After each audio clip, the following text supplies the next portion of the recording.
If you find yourself in need of legal representation, it can be a very stressful time in your life. In my career, I have dealt with thousands of lawyers, I've dealt with thousands of law firms, and I can confidently recommend to you Keith M. Davidson at kmdlaw.com.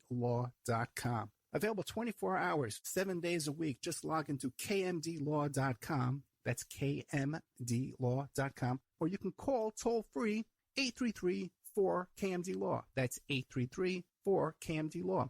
Personal injury, wrongful death, STDs, sexual assault, car accidents. They handle it all efficiently and professionally. It doesn't matter how imposing the opposition may be, because the team at kmdlaw.com are battle-tested and fierce. They will not stop until justice prevails. Go to kmdlaw.com or call toll-free 833-4KMD-LAW. If you're in for the fight of your life, stop screwing around and contact KMD Law. Before Epstein was the Franklin cover-up. Before that, the Finders. And long before that, the Cleveland Street Scandal. Pedogate Primer is a concise intro and overview of a growing child abuse epidemic worldwide. It features shocking instances of institutionalized and organizational pedophilia throughout history. Churches, cults, the world of arts and entertainment, the government, NGOs, charities, and major corporations are all complicit or culprits in many instances. Pedogate Primer delves into material that for many may seem like the stuff of conspiracy theories. For this reason, the book draws on academic resources, declassified documents, and other reliable sources, and steers clear of conjecture. Such shocking true stories need no embellishment. Emailrevealer.com.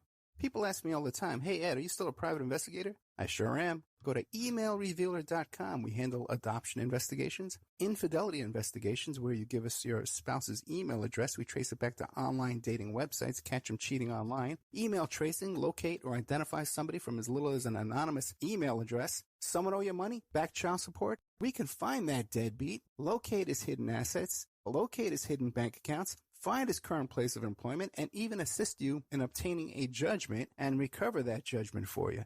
Emailrevealer.com. Digital forensics, computer forensics, cell phone forensics, recover deleted text messages. Create a report that you can use in court.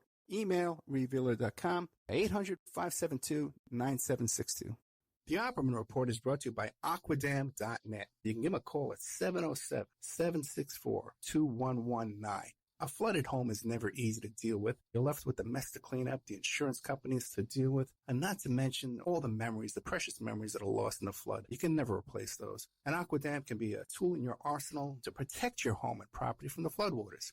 The cofferdam is filled with water to control water and is reusable as long as it's taken care of. It can protect your home or business from rising floodwaters like a dam, but without the beavers. It can also be used in construction. If you need an area to be dewatered, an Aquadam can do the job. An Aquadam was used at SeaWorld in Orlando for the Mako roller coaster ride during the coaster's construction by dewatering the work area. An Aquadam is now dewatering the work area at San Antonio SeaWorld for their newest roller coaster ride. An Aquadam has been used in many construction projects all around the U.S. and all around the world. Now give Aquadam a call, 707-764-2119. You can look them up online at aquadam.net. You can find them on Facebook at Aquadam Inc. You call them up, you email them, you tell them Ed Opperman sent you, and they're going to take 10% off the price. Aquadam.net, 707-764-2119. It's the Opperman Report. Join digital forensic investigator and PI Ed Opperman for an in-depth discussion of conspiracy theories, strategy of New World Order resistance, high-profile court cases in the news, and interviews with expert guests and authors on these topics and more. It's the Opperman Report. And now, here is investigator Ed Opperman.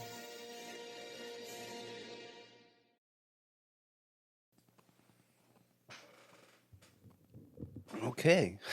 Okay, well, Happy New Year. Happy New Year. Welcome to the Opperman Report. I'm your host, Private Investigator Ed Opperman. You can find me on Patreon and Spreaker by looking up Opperman Report.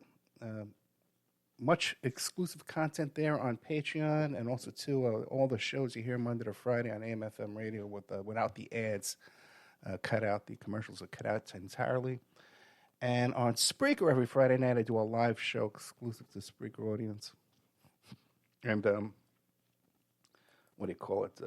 What's it too? If you sign up at Spreaker for free, get an email notification anytime I put up new content. And there's a chat room, very lively chat room. Chatters in there, chatting away. Also, it's a big help to me too if you are a listener on Spreaker. If you could retweet those shows and share them and like them and do my little comment and stuff like that, try and get those numbers up. That's the only way I get paid for doing the podcast portion of the show is from Spreaker ads on Apple Plays and iTunes and iHeart, that kind of stuff. YouTube, we don't get any money at all from YouTube. So if you're listening on YouTube, I would really encourage you to go and subscribe on Spreaker. You get more shows, first of all, because YouTube deletes so much of my content. And it's a much more intelligent crowd, too. And it would help support the show if you retweeted the Spreaker show. Anyway, okay, big week. It's been a big week. I'm getting annoyed the hell out of me. And now we're going to have fireworks in the background during the show. Big week. We had the conviction of Ghislaine Maxwell. 5 out of 6 counts. The biggest charge is going to be 40 years. And since it's a federal trial, it's a point system. And I forgot, I thought it was like 70%, but I was told today by Hoffenberg that it's 85%, just to serve 85% of that time. And it's not like people think, oh, you get half off good behavior, blah, blah, blah. This is federal. You don't get any of that, It's the worst situation. Federal court, if you get busted by the Department of Justice, the FBI, DEA, Border Patrol, Customs, any of those federal agencies, it's like a 98% conviction rate. They have unlimited resources to come after you, and they're not afraid to use it. They'll go after your family. They'll threaten to arrest your family members. 98% conviction rate, and you do 85% of the time. It's a point system. So there's no, the judge has very little leeway, so it's very serious business there. And, if you're a smart guy, you could avoid federal charges, just one. I'm not going to waste a lot of time on this, but just don't mail anything with U.S. mail, okay? Because then they'll bring in mail charges, and that's how they usually use it to. You'll see a lot of these scams, these financial scams, and they'll say, "Oh, we're going to FedEx you the proposal," and I said, "No, don't FedEx. Let's just send it regular mail." And I said, "No, we send everything FedEx, first class all the way, because they want to avoid the federal charges of using the U.S. Postal Service." Anyway, that's a little inside baseball. So tonight, both shows are going to be related to the Maxwell trial and the Jeffrey Epstein case. First, we have Stephen Hoffenberg talking about the verdict, what he thinks is happening next, the Victims' Compensation Fund, the Epstein estate. We get into a bit of the intelligence aspects around Epstein, and also, too, other people procuring children for this group, like Jean-Luc Brunel, Trump modeling agency, different matters there, and some things he doesn't want to talk about is concerned. We talked a bit about Ari Ben Menashe, who's a former Mossad agent. Some people think he's still a Mossad agent. Kind of interesting. Hopefully I'm going to be able to interview Mr. Menashe in the short future. And then I had on a second show of the night will be Jeff Gilson, who wrote a book called Maggie's Hammer. Now, he wrote this book, and Robert Maxwell is heavily involved in this book, and so is Ari Ben Menashe again. And he gets into some theories and allegations about Ben Menashe being involved with the murder of Princess Di, Robert Maxwell, which is kind of funny because Offenberg just kind of brought that up too. He asked me a question if I thought it was, and it wasn't really the question I was asking him. So a lot of stuff going on around here, guys. Okay, a lot of stuff going on around here as usual. Oh boy. You got some other guy has some recordings of a guy admitting to be involved in the JFK assassination, and Robert F. Kennedy, and Martin Luther King. Just heard from him tonight. So, there's always something going on around here. Now, I want to talk, the show is titled, for people who can see a title on the show, because not everybody who listens to the show sees a title. If you're driving in your car, you're not going to see a title on the show. It's called My 9 Years Journey with Jeffrey Epstein Case. And so, because when the verdict comes out, I get, on a week like this, I get bombarded, with interview requests and, people just off the wall type people, with their opinions and their stuff, experts on this business here, Like I had to block a couple of people on Facebook because you just have no idea what they're talking about. They're annoying me. So a lot of people don't realize, too, my involvement in all this. Even people who are fans of the show, people listen to the show every week. I recognize their name, and I say, oh, my goodness, I had no idea you were involved in any of this. That's my case. So I'm going to lay all that out for you, my 9 years. And I kind of don't feel like this is a big victory at the end of all this. 9 years. I first heard about this story about 12 years ago, 10, 12 years ago, before I had a radio show. I was sitting in some waiting room somewhere, and I read this story about this billionaire who had this mansion, and I believe it was like a local Palm Beach publication, and he was molesting these 3 little girls every day with this massage, and that he didn't do much time. He pretty much got away with it. That was the gist of the story, okay? So now when I got a radio show, I says, that's one of those stories I want to do on the radio. I want to tell this story. But no one knew the name Jeffrey Epstein. I had no idea what the name Jeffrey Epstein was. So I put in certain keyword search terms, and I was able to find the story, find out his name was Jeffrey Epstein, and found out some more that Clinton flew on his plane, and I found out more details on this. Went to his Wikipedia page, and I got some details on that. But there was very, very little reporting on this story. Some British tabloids were reporting on it because of his friendship with Prince Andrew. But there was very little in U.S. press. And there was no radio report whatsoever. There was nothing on YouTube. The name Epstein, you could Google it all day or all night. Nothing would come up on YouTube. And I couldn't find a guest to come on the show because no one had heard of this story before. And I got lucky because Robert Morrow, who was a ghostwriter for Roger Stone, and he was a supporter of Mr. Trump, he was familiar with the story. So I says, okay, let's get Robert Morrow on the show. So I brought him on. He's a real character, kind of difficult guest. But that was his most well-behaved appearance on this show ever. Okay, and God, I guess I don't know if you call it downhill or uphill, but he's very boisterous kind of character. So I had him on for an hour, and then I did the second hour myself, and that's the first radio broadcast anywhere on the planet about Jeffrey Epstein. Okay, and it was me, and that was 2013, 9 years ago. Now, I did that first broadcast, and I did a couple more after that. And then I guess I caught the attention of Pierce Redmond, who started inviting me on his show. He had heard the story, too. And he invited me on his show to talk about it. And I used to invite him back. And pretty much in the beginning, that was pretty much it. The only people talking about this story.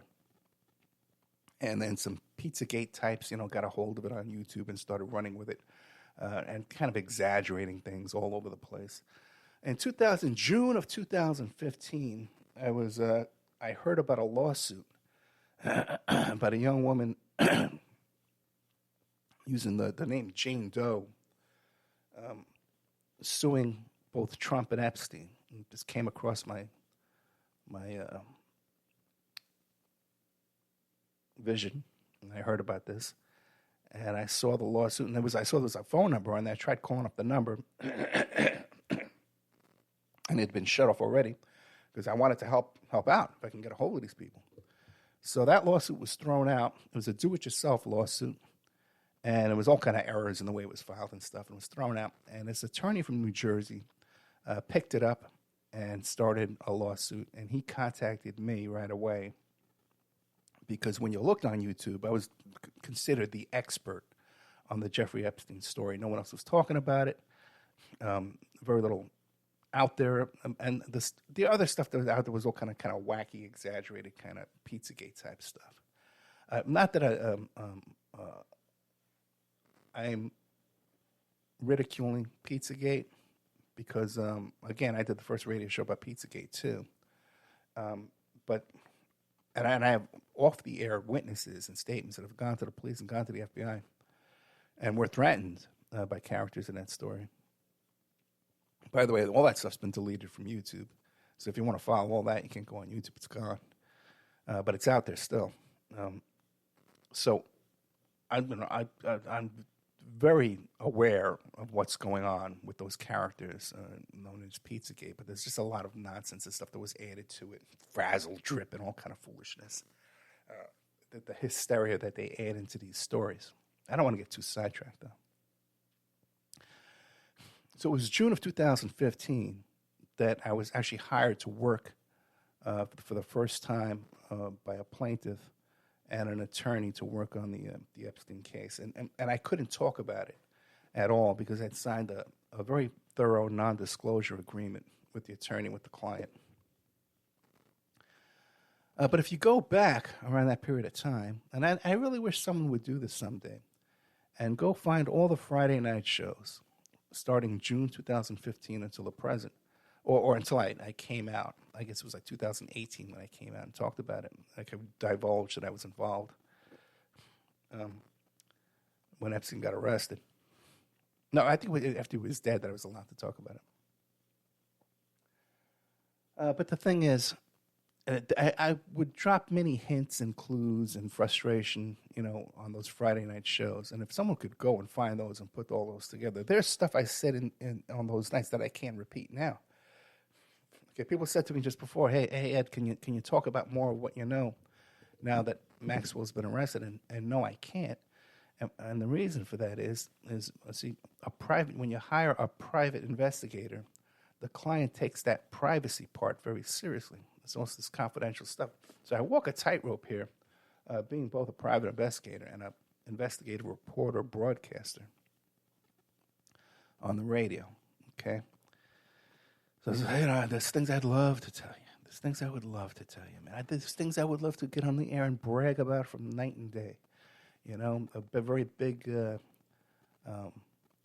public case where this guy sued my client, and the guy's in prison, man. We took up dirt on this guy, man.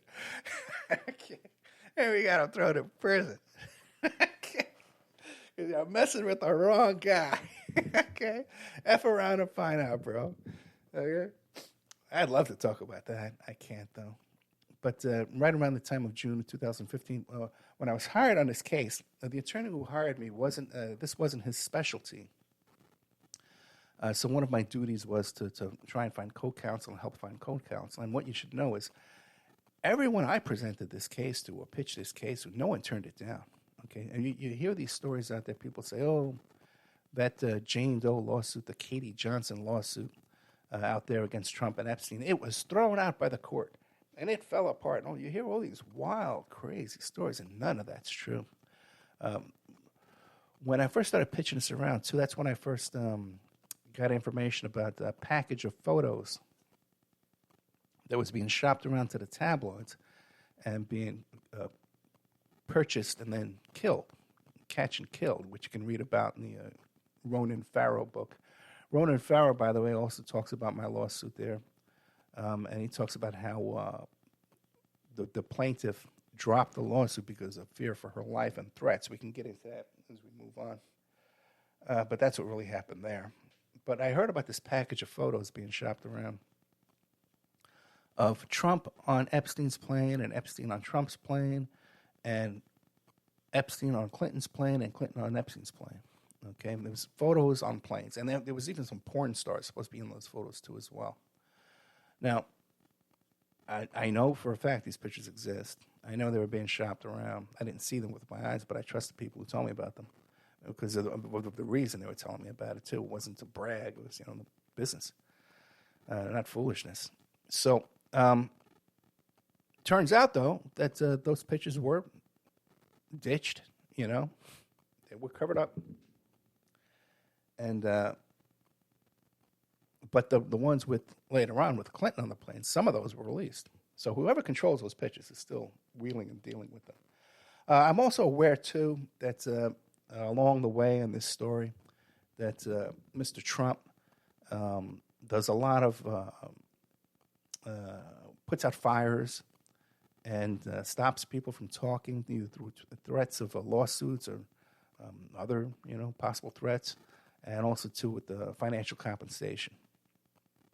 That he does a lot of damage control. And I even talked to one of the PIs who was involved in helping Trump with his damage control. So I'm aware of how this works and what goes on. And I've seen some of it myself. So I kept my mouth shut about my involvement in the case for a long, long time. But I talked about the case, but never my personal involvement in it. And what happened was why the case was dropped.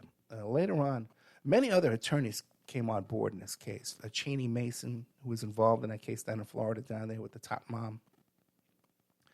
And later on, there was another attorney, too. I did some work with him later on another kind of sexual harassment type case, but I forget his name. He was from New Jersey, and I believe he was from Jersey, as well. And he was a very prominent attorney. He's a real sharp guy. He knows what they're doing. This wasn't a fly-by-night operation by any means at all. Okay, and it was all need-to-know basis. So I'm sure they had other investigators, too. I'm sure they did. Now, what happened is a week before the election, Lisa Bloom had planned a press conference, and her live stream was hacked, and her business website was hacked and shut down by a dedicated denial-of-service attack. And this terrified the people involved, and she says, that's it, I'm out. Okay. Now, a lot of people like to say, too, that, this was an anonymous lawsuit. No one knows who she is, and she gave a fake address and a fake phone number. No, this is all foolishness. Oh, blah, blah, blah, blah. I know everything about her being involved in this case. I have credit reports, full names, addresses. I know everything, work history, and I know every little detail. Okay? Because this is, how you pitch a lawsuit. This is what you do. You vet these people out. Now, by the way, no one has a problem with any of the other victims, who have come forward and filed lawsuits. Just this one here, because Trump is involved, the people get biased and they say, well, this one I don't believe. I don't believe this. And let me tell you why. I took a deep dive in this and I did a lot of investigation in this, and I Googled this and I Googled that. And these people telling me this, they don't even know it's my case, And they're telling me this, that they did all this work on this. Well, for all the people out there who don't endorse this case, the one against Trump and Epstein, this lawsuit, the one that was shut down out of fear, what other cases have you vetted of these victims that you found not to be credible? Because I've vetted quite a few. Okay, I've had many people come to me and say, hey, I was an Epstein victim, and we tried to put together a case, and we could not. There wasn't enough evidence there for a lawyer to take the case. Okay, and it's not. We didn't just shop it around to one or two. We shopped it around to many who were taking other cases in these cases here. So that's my personal experience in all that. Along the way, I managed to get my hands on a lot of exclusive material that no one else had. As document dumps were sent to me. Friends of mine were the ones who found the picture of Prince Andrew at Mar-a-Lago with Epstein. We had found the caption of that. We knew the photo existed. People said I made it up. That whole quote from Vicky Ward, where Trump says, booming on the loudspeaker, "Oh, Jeffrey Epstein, we've been friends for 15 years. Wonderful guy. Likes his social life. He likes those girls on the younger side." I made a meme of that 9 years ago. Okay, I made a meme, and it got my YouTube channel shut down. Got my first YouTube channel shut down because I had my YouTube URL there, and that's what got it shut down. And people thought I made that up.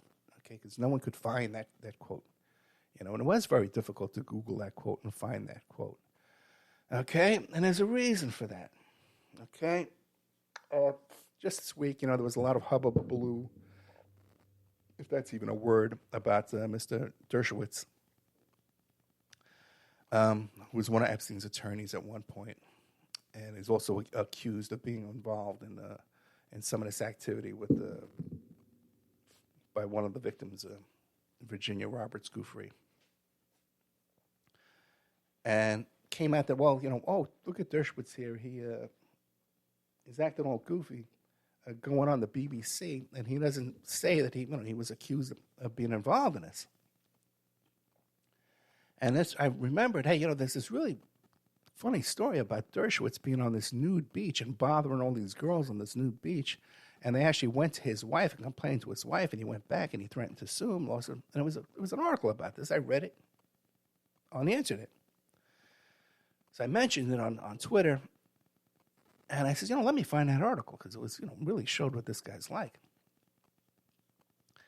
And not only was the article gone, okay, and I know how this works, okay, when there's a negative article out there, and especially if you're an attorney yourself, you start contacting the publication and the writer and say, hey, I'm going to sue you. There's intent to sue. There's a lot of damages here. Let me show you what the damages are. But also, too, hey, if you cooperate with us, we'll send you a little donation here, send you plane tickets, a little vacation, whatever, So there's a carrot and a stick that goes involved in those. And also, too, there's physical threats and intimidation, too. I'm not saying Dershowitz did, but I know other cases, especially the stories I've done. And then there was physical threats and intimidation against me.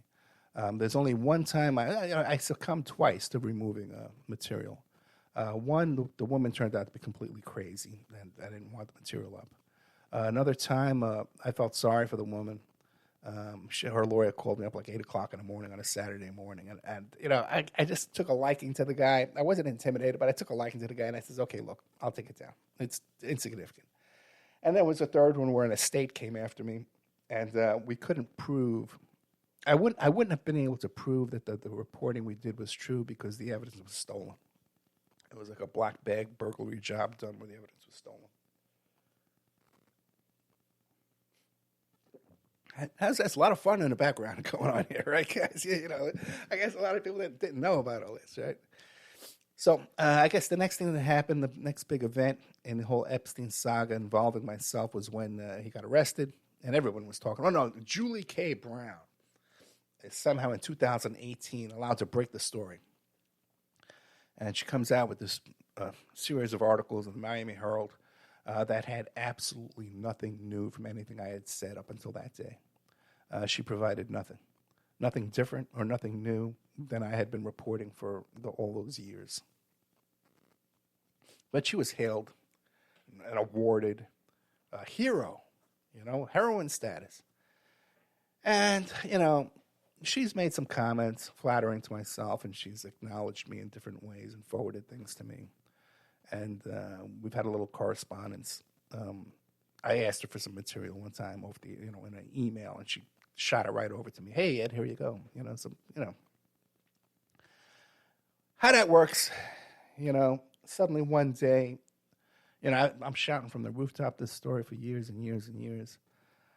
I talked about it on AM/FM radio. I think I talked about it on Nuri. Talked about it on Richard Hovland. Clyde Lewis. I've talked about the Epstein all over.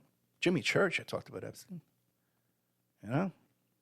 But some people they keep you down. They keep you quiet.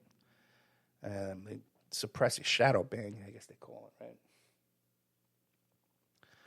So the next thing was the arrest. And then the death, okay? And that's when I was allowed to talk about my involvement. And that's when I got bombarded by media people all over the world, BBC and Business Insider and all these different National AMI, National Enquirer, all these people contacted me about this. They were going to my website and downloading shows from my website, paying for them. And my documents that I had on there, they were all subscribing on there, pulling up my documents. I had exclusively that 24-page letter where Epstein claimed that he was he was part of the inspiration for the Clinton Foundation, the Clinton Global Initiative, which Maxwell, by the way, was part of too with her little submarine thing. I don't know what the hell she's doing. So, okay, And then everybody jumps on the bandwagon at that point. But podcasts out there devoted to this topic, numerous, people, that's all. They became 24-hour Epstein experts. And almost every one of these people who does these shows and gets all this money for them will tell you, I first heard about this from Ed Opperman. Or I first heard about this, someone who heard about it from Ed Opperman. And it's so funny. It's only text. I'll contact some of these people and I'll say, hey, I see you wrote a book about this. Would you like to come on my show?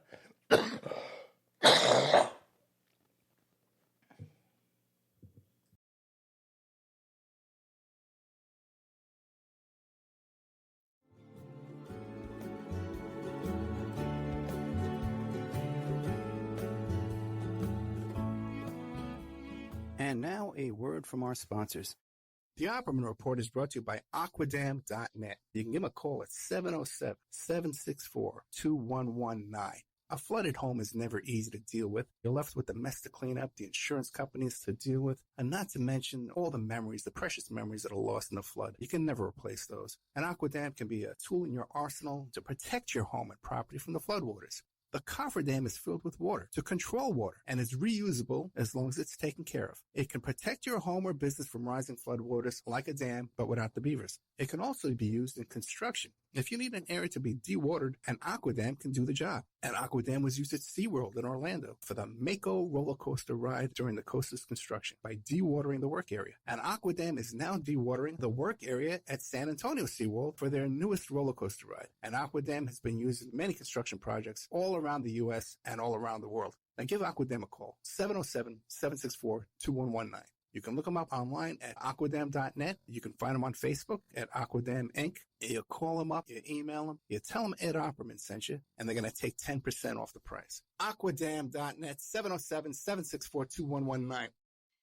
If you find yourself in need of legal representation, it can be a very stressful time in your life. In my career, I have dealt with thousands of lawyers, I've dealt with thousands of law firms, and I can confidently recommend to you Keith M. Davidson at kmdlaw.com. Available 24 hours, 7 days a week. Just log into kmdlaw.com. That's kmdlaw.com. Or you can call toll-free 833-4KMD-LAW. That's 833-4KMD-LAW.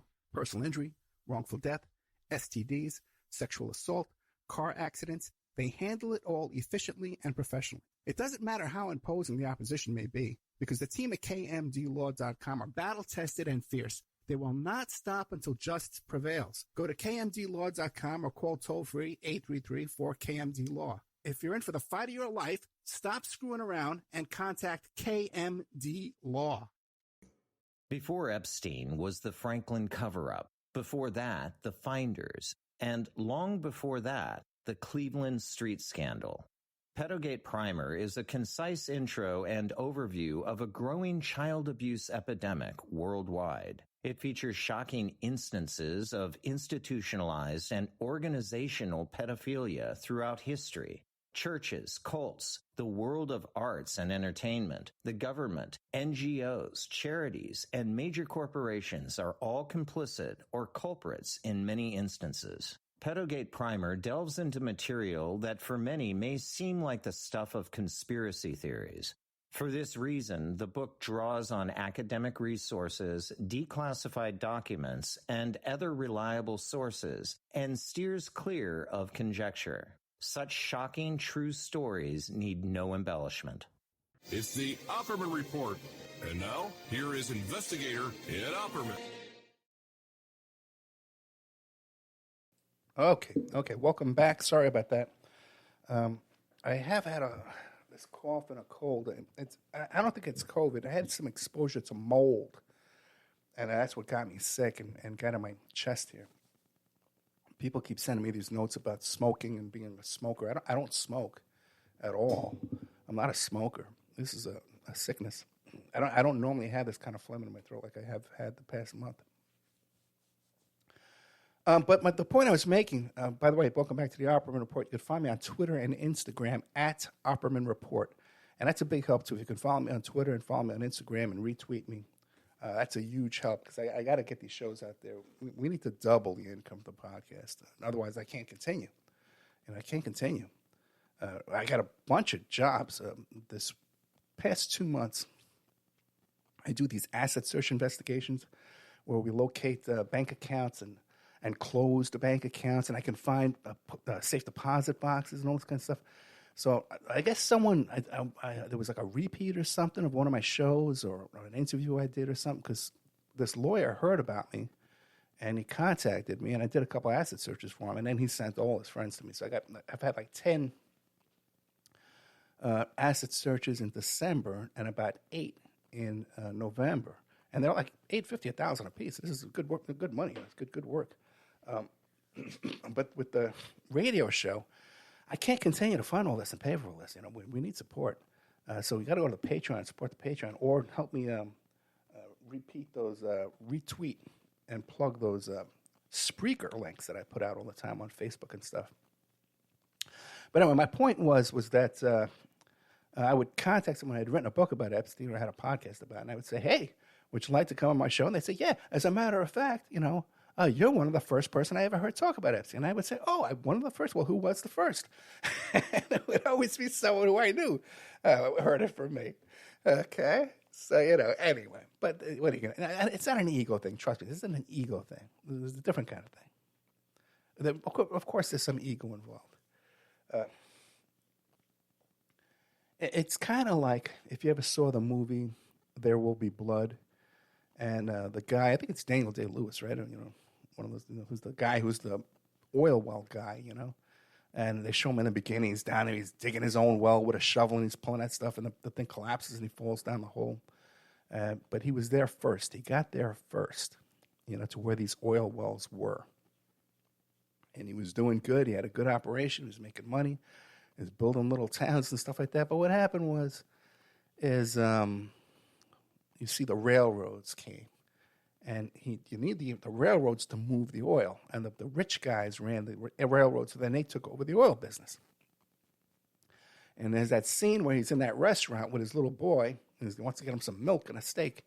The little boy's deaf by that point.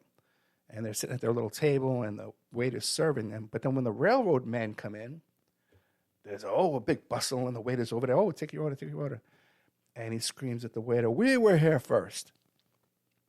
Well, that's what I'd like to point that I'd like to make. I was here first.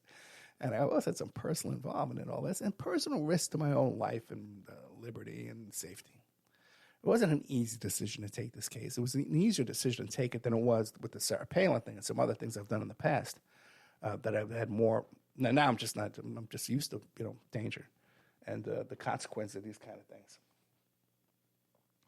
So, and this was important. I knew this was an important story and an important case. And anyway, so I guess the next stage behind the scenes stuff that happened here, just after the arrest and the death, I started getting contacted. Now everybody in the media, every newspaper guy, everybody's working on this. Now, I remember talking to a reporter, and I'm telling him, in 2010, I saw this article in a newspaper, and then I did the first radio show. And he goes, well, everybody's doing it now, so ha, ha, ha. And I says, okay. But what I noticed is, first of all, these news reporters out there, because I love it. I love this. That when we're talking about my job here, people want me to send them a link, or they want to know, they want to send me a link to show a reporter what they were saying about my job, what my work, in my life, all right. Or someone was saying to me, well, who were the guests on these shows you had? I talked to the people directly involved. When people ask me about, because Hoffenberg told us about how, Rudy Giuliani was the corporate counsel at Tower Financial and how he sided with Epstein and screwed Hoffenberg. Well, people said to me, well, Ed, I've never been able to verify that. Where do you have a link for that, a news article on that? I said, no, I got it from the guy who paid Giuliani, who signed the check to Rudy Giuliani's law firm. Okay, if that's not good enough for you, then go read magazines and newspapers. Okay, because like I'm trying to point out to you before, see, not only can a guy like Dershowitz, bury an article that's unfavorable to him, But when you go searching now, and I went searching for that article, and I put in the search terms nudist, beach, threats, Dershowitz, and the only thing that would come up was this totally innocuous story about Dershowitz can't go to his favorite news beach anymore because of COVID. And it was originally published by Page Six, but then it was picked up and duplicated 100 times all over the place. For search engine purposes, that would capture the first 20 pages. And a guy like me who heard that first story would get tired of looking for it, which I did. Okay, so that's, all these characters out there that are reporting on this Epstein thing by Googling information. Okay, and I get sent this stuff all the time, man. It's a bunch of crap. All right. And somehow, these new experts that just showed up have hundreds and thousands of followers. And they're just raising thousands and thousands of dollars at the snap of a finger. Oh, how does that work? How does that work, man? No credentials. Never done anything. I sound like I'm bitching and moaning. I guess I am. Okay. But it's what's happening. This is what happened, right? Now, when I started getting contacted by all these reporters, I noticed also, too, that first of all, many of them were just naive and didn't understand the facts of the case and the depth of what's going on here. And then there was another batch that I didn't realize till later on were trying to influence me and throw me off certain trails. Okay, like the whole John Tino story, which I've told several times here. I can't tell it all again to me tonight. But I believe the John Tino story, and now you can't find John Tino no matter where you look. I think it's NDA Island. I did a show on a Friday night, and I called it NDA Island.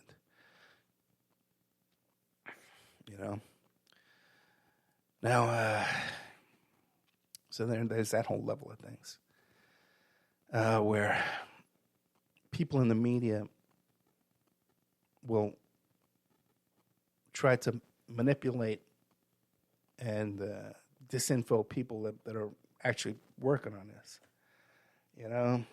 And it worked with me for a little while, and I didn't catch on to that right away.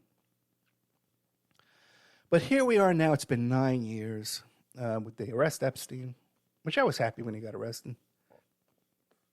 Except for the chaos it caused in my life. Then you have this bizarre prison death. Hey, what happened there? There's this cellmate with the muscles, and he has the same lawyer as Maxwell. What happened? First it's an injury, then he changes his will, now suddenly, he's dead. Well, the cameras failed, his own videotape, the guards were sleeping. Is he dead for sure? Do we really know? We don't. So was there any satisfaction out of that?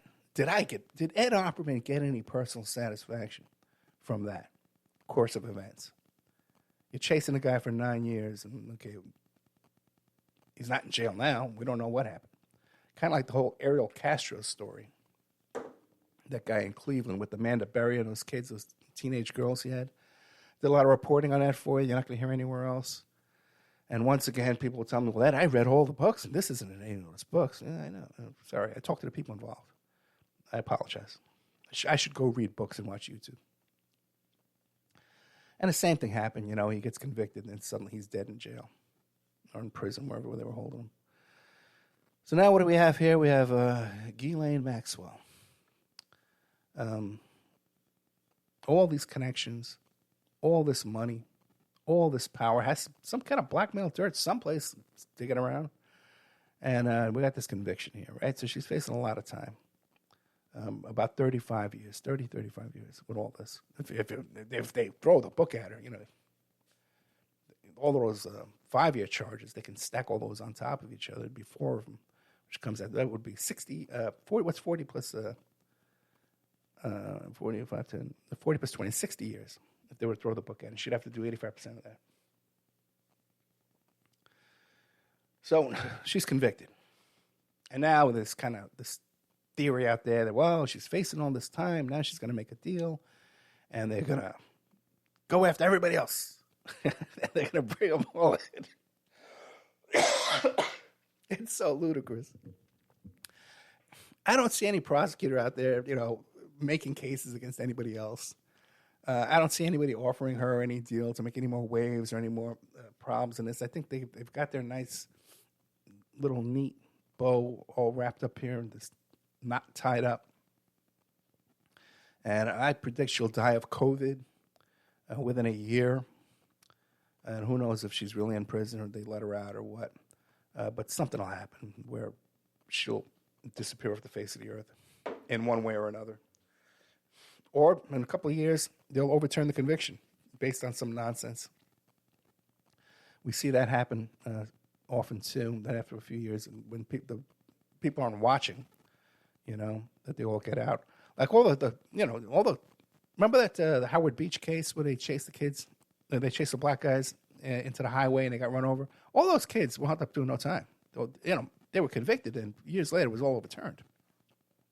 They all got away with it. I think like one guy did some time, like 5 years or something.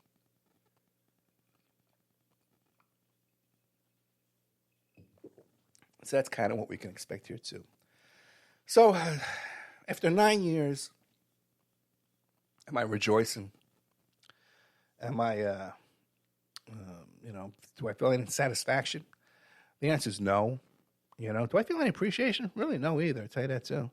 And I got to tell you, sitting here, in all honesty,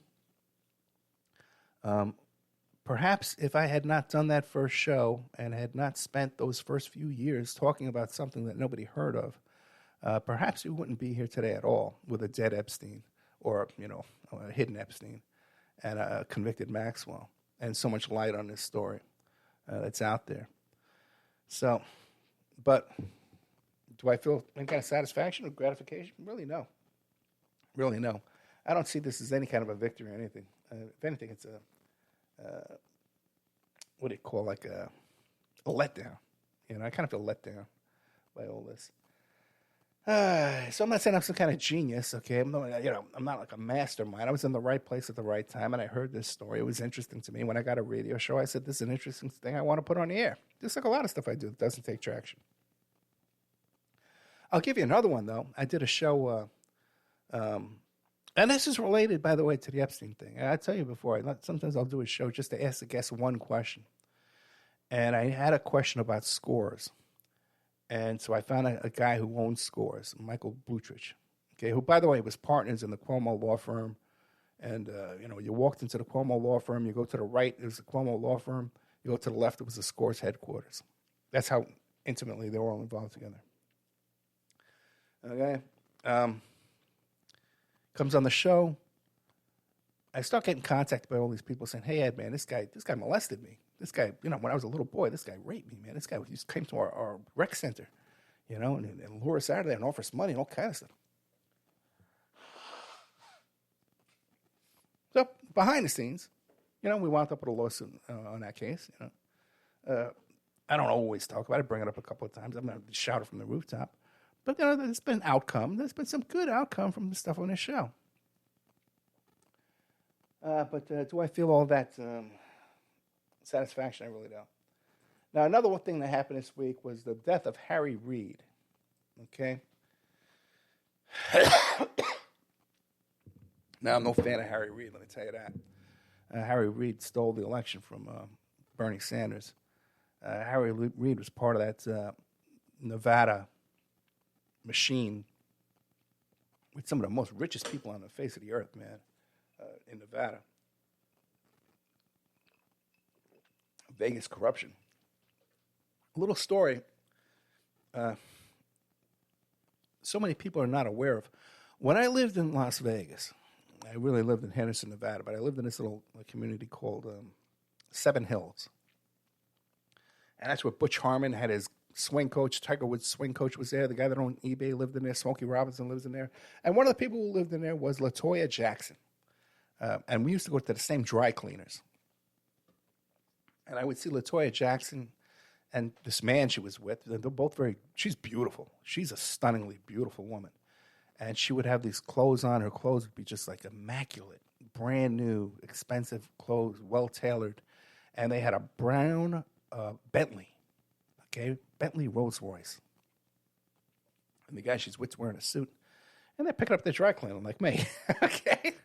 All right? They're just, really dressed to the nines. Different kind of people. So she was married previously to this guy named Jack Gordon, who basically was a pimp. Okay? He ran massage parlors in California. He owned a bunch of massage parlors. And Jack Gordon had this ability that anybody he would go into partnerships with, the partner would get killed. Okay? It would be a murder, and his partner would die, and he would walk away with entire ownership of the massage parlors. He wound up owning 3 of them. And then he did some time. He got a charge for prostitution, pandering, pimping. And he did that. And somehow he gets his mitts on. Through Joe Jackson. Michael Jackson's father hired Jack Gordon, the pimp, to be his daughter's manager. How do you like that? I used to see Joe Jackson, too, down at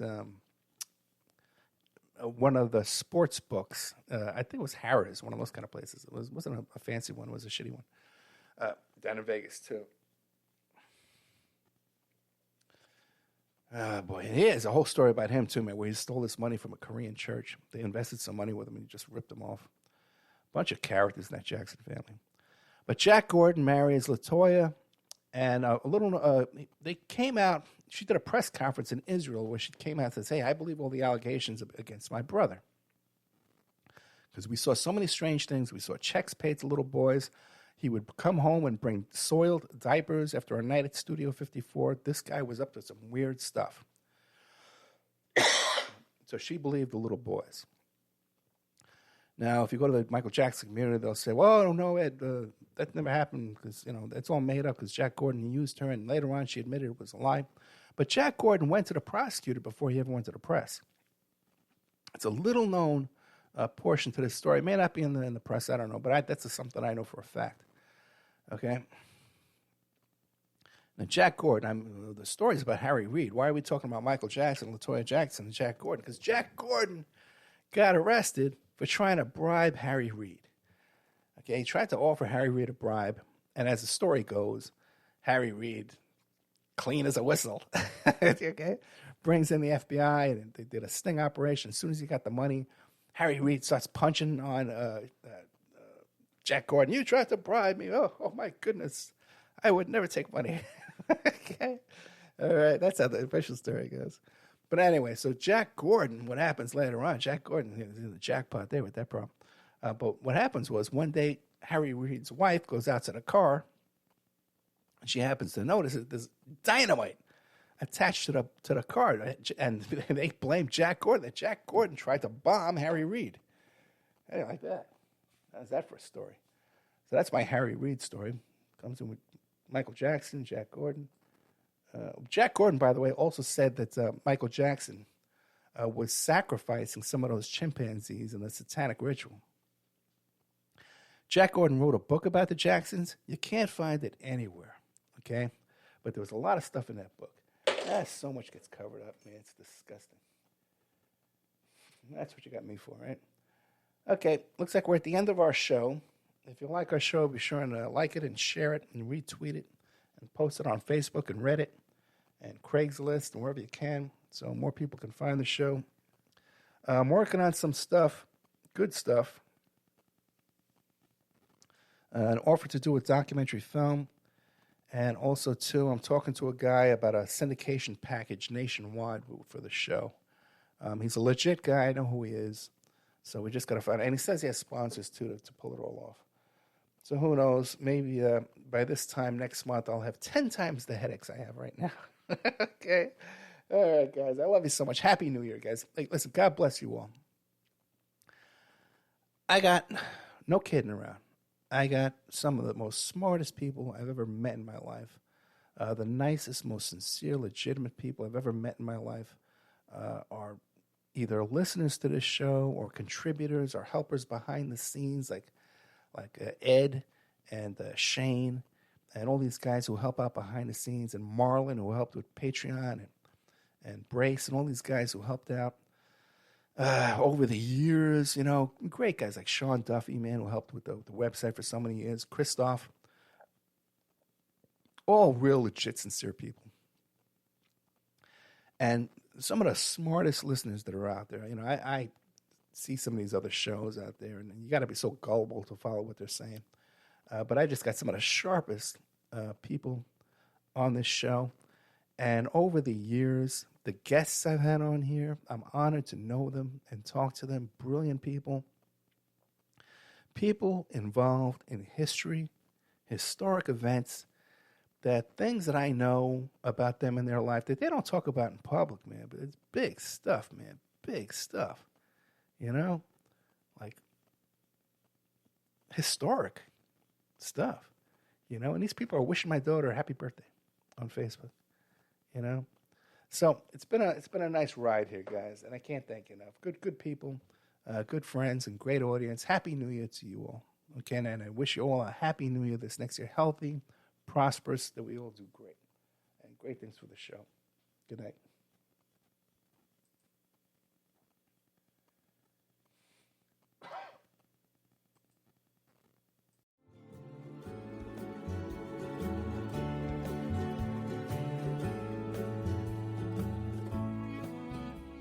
And now a word from our sponsors.